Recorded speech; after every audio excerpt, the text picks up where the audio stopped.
Hey everybody, so I have a little home improvement project I just wanted to share with you.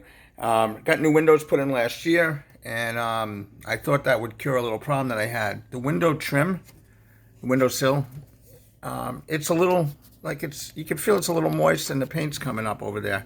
So I didn't know where the moisture was really coming from. Obviously the outside, but I had new windows put in, so I didn't know what it was.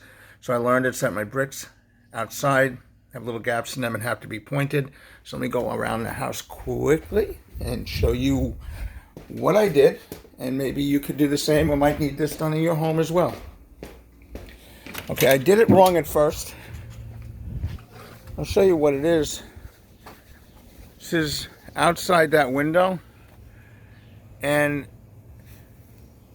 it's just right along here. There was just a little gap, a little crack, and I guess the water seeps in slowly over the years. I mean, the windows are new, but at first I used this, which is just ready mixed concrete with the putty knife, and it was hard to do, as you can see. Put a little extra on. Again, I'm not that handy, but you don't have to make the same mistake I made. So then I went and got this quick mortar repair kit. It's real simple.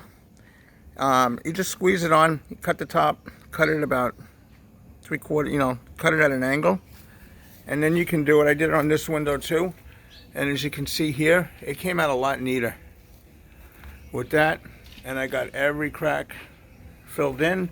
Same thing was happening on this window too.